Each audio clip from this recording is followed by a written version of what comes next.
रजीम बिस्मिल्लाहिर्रहमानिर्रहीम ला इक्राहा फिद्दीन सदक़ल्लाहुल अज़ीम।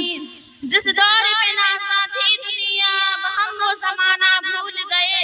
जिस दौर पे नाज़ा थी दुनिया हम वो ज़माना भूल गए। औरों को ज़माना याद रहा खुद होश में आना भूल गए। मुँह देख लिया आईने में पर्दा न देखा सीने में। मुँह देख लिया आईने में पर्दा न देखा सीने में। जी ऐसा लगाया जीने में मरने को मुसलमान भूल गए। आज़ाद तो अब भी होती है मस्जिद की फिजा में अनवर। आज़ाद तो अब भी होती है मस्जिद की फिजा में अनवर। जिस ज़र्ब से दिल हिल जाते थे वो ज़र्ब लगाना भूल गए। रौनके बस बस दराई जलसा आली वक़ार उलमाए कराम मुहतरामे मेहमानाने कराम। आजकल पूरी दुनिया में एक शोर बर्पा है। प्रिंट मीडिया से लेकर इलेक्ट्रॉनिक मीडिया तक इस बात को उछालने में मसरूफ है कि इस्लाम दहशतगर्दी का मजहब है। इस्लाम आतंकवादी फैलाता है। इस्लाम खूनी मजहब है जिसमें इंसानों पर रहम का जज्बा मौजूद नहीं होता। मुसलमान नस्ल और पैदाइश से दहशतगर्द होते हैं। इस शोर हंगामा में जहां यूरोप, अमेरिका, लंदन, ब्रिटेन, यहूदी व नस्वारी पेश है, वहीं हमारे मुल्क हिंदुस्तान के कुछ सियासी रहनुमा, मीडिया और पुलिस भी इस प्रोपगंडा में किसी से पीछे नहीं है। चुनांचे हाल ही में हिंदुस्तानी मुसलमानों पर दहशतगर्दी का धब्बा लगाकर उनके साथ जो नारवा सलूक किया गया है उसके तस्वीरों से ही रूह कांप उठती है।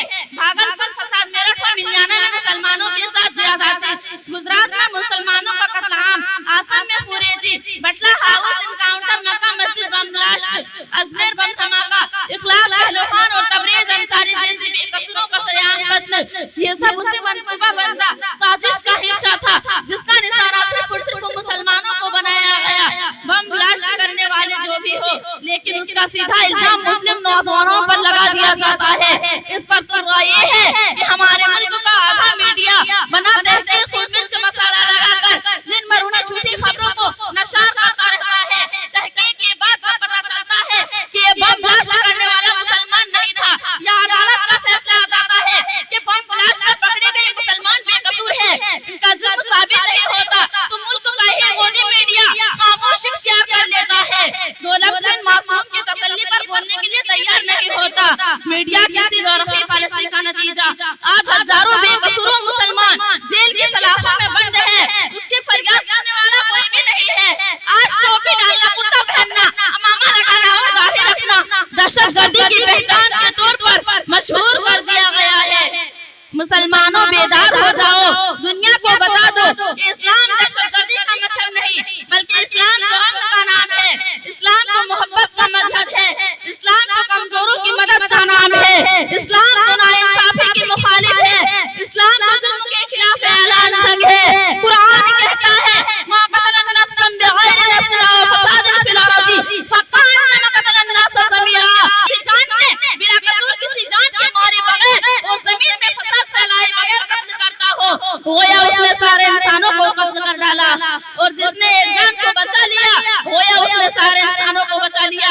जरा सोचिए जो इस्लाम इंसानियत का इस कदर एहतराम सिखाता हो कि जुल्म करने वालों को माफी की तालीम देता हो, बच्चों बूढ़ों के साथ शफकत का हुक्म देता हो, पड़ोसियों भाइयों रिश्तेदारों के हुकूक बतलाता हो, जो इंसान को इंसान जानवर तक को भी बेकसूर मारना शुरू करार देता हो, उस दीन को दहशतगर्दी का दीन कहना, उस मजहब को आतंकवादी से जोड़ना कितना बड़ा जुर्म और कितनी बड़ी हाजत है। दुनिया वाले बताए कि मक्का की गलियों में पत्थर किसको मारा गया, देते हुए रेत में किसको लिटाया गया, अपने वतन में रहते हुए किसको सताया गया, गलियों से गुजरते हुए कूड़े करकट किसको डाला गया, रास्ते से गुजरते हुए कांटे किसके लिए बिछाए गए। क्या वो दहशतगर्द थे? क्या उन्होंने कहीं बम धमाका किया था? क्या किसी को मारा था? तारीख जानने वाले बताए कि जब मक्का फतह हुआ था तो रसूलुल्लाह सल्लल्लाहु अलैहि वसल्लम ने कितने काफिरों का कत्ल किया था, कितनों को मारा था? कोई साबित कर सकता है? नहीं, हरगिज नहीं। मुसलमान आज भी जितना अमन पसंद है उतना कोई नहीं है।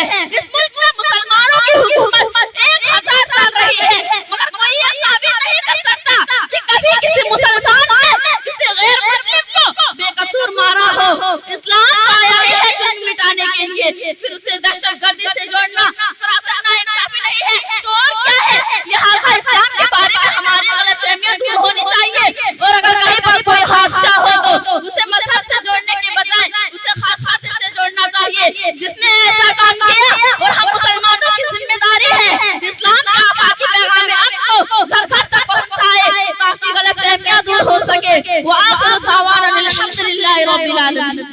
सुभान अल्लाह।